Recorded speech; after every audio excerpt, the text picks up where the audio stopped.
हम बात करने जा रहे हैं पुरुषों की।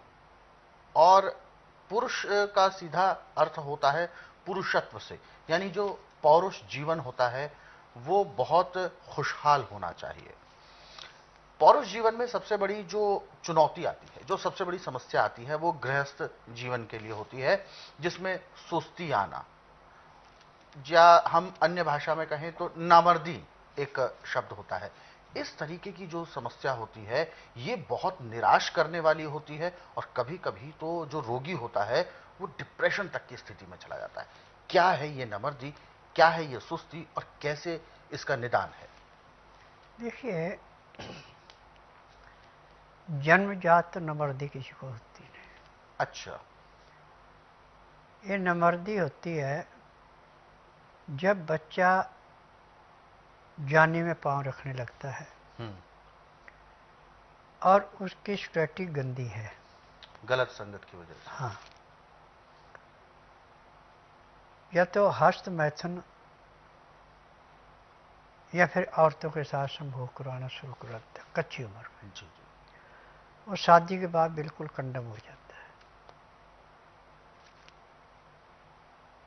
और फिर उसको तरह तरह के ताने भी मारे जाते हैं। अब ऐसे तो आपको रोडों पे हर जगह बड़े बड़े होर्डिंग लगे होंगे, नामर्दी से मुक्ति पाएं, अपना गृहस्थ जीवन सुदृढ़ करें। परंतु मेरे पास जो मरीज वहाँ से लुट पिट के आते हैं वो एक ही बात कहते हैं, देखिए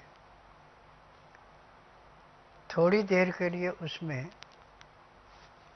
राहत मिलती है, उसके बाद तो बिल्कुल ही खंडम हो जाते हैं। जब उनकी बात सुनते हैं तो थोड़ा गुस्सा भी आता है कि देखिए आज पूरे संसार के अंदर डॉक्टरों ने सिर्फ थ्योरियाँ पढ़ी हैं, थ्योरी के अनुसार वो इलाज करते हैं, और फिर जो फार्मेसी से दवाइयाँ बन के आती हैं उनसे उपचार करते हैं। अब फार्मेसी में दवाई का नुस्खा पूरा नहीं तो दवाई असर कहाँ से दिखाएगी। परंतु स्वस्थ विचार एकमात्र आश्रम ऐसा है कि ना तो रोगी से पूछा जाता है तकलीफ क्या है, न टेस्ट रिपोर्ट मांगी जाती है, न परिवार की हिस्ट्री पूछी जाती है। यहाँ का नियम है कि बुधवार की तो मैं छुट्टी रखता हूँ, गुरुवार से लेकर मंगलवार तक नाड़ी परीक्षण करता हूँ। नाड़ी का भी मेरा परीक्षण का टाइम है 2 घंटे का, 10 से 12। 12 के बाद नाड़ी परीक्षण नहीं करूँगा, 10 से पहले नहीं करूँगा। और एक मरीज का नाड़ी परीक्षण में मुझे ज़्यादा 5 सेकंड लगते हैं। पैर के तलवे से सिर के बाल तक की MRI, CT scan, x ray, ultrasound, ECG, sonography सब कुछ 5 सेकंड में होती है। उसमें पैर के तलवे से सिर के बाल तक जो भी कमी पाई जाती है दवाइयाँ दी जाती हैं।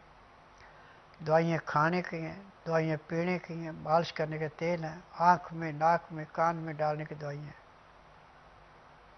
इन दवाइयों की विशेषता के दवाई लेने के 2 घंटे में रोगी को पहले दिन 15 से 20% आराम परमानेंट मिल जाता है। अब रही बात अपने घरेलू उपचार की। घरेलू उपचार तभी होता है जब शुरू में रोग स्टार्ट हो, वो लाभ कर देता है। लंबी बीमारी तो लाभ नहीं करता। आप अदरक ले लें 20 से 25 ग्राम, उसको धो करके पीस करके उसका रस निकाल लें 2 चम्मच, और 2 चम्मच इसके अंदर शहद मिला दें। अब उसको कहें कि आपने सुबह खाली पेट इसको चाटने में 20 मिनट का समय लेना, थोड़ा थोड़ा आस्ता आस्ता करके चाटना। तो इसके चाटने से एक तो आपकी पाचन शक्ति तीव्र होगी,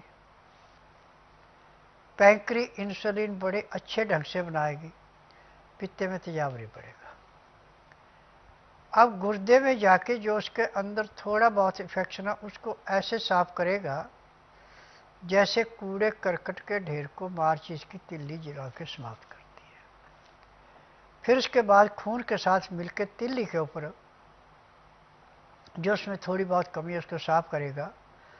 जो तिल्ली खून को स्वीकार न करती थी और लैट्रिन के द्वारा बाहर फेंक देती, उसको स्वीकार करके फिल्टर करके दिल को देगी। दिल को ऑक्सीजन पूरी मिल रही है, आपकी बीमारी खत्म हो गई। ये क्रिया आपको सुबह शाम दोनों टाइम करनी है। जब आपको 1 महीना इसको लेते हुए हो जाएगा तो जो आपका मुरझाया हुआ चेहरा था वो गुलाब की नई कली की भांति खिलेगा। आंखों में, चेहरे पे चमक होगी। और इस क्रिया को यदि आप 3 महीने लगातार ले लेते हैं, ब्रह्मचर्य का पालन करते हैं,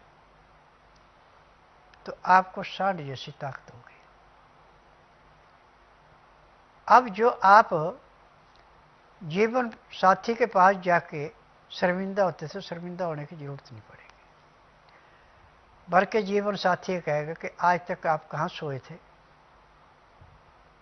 जो अनुभव आज आपने मुझे कराया, पहले कराया तो ताने क्यों खाते। परंतु ये उपचार है जब रोग स्टार्ट होता है। जब रोग लंबा हो जाता है तो फिर इसमें कई दवाइयाँ चलती हैं, क्योंकि हस्तमैथुन या अपनी आयु से बड़ी आयु की औरत के साथ संभोग करना, ये इंद्रिय के नसों के अंदर पानी भर देता है। फिर जो मर्दानगी वो खत्म हो जाती है।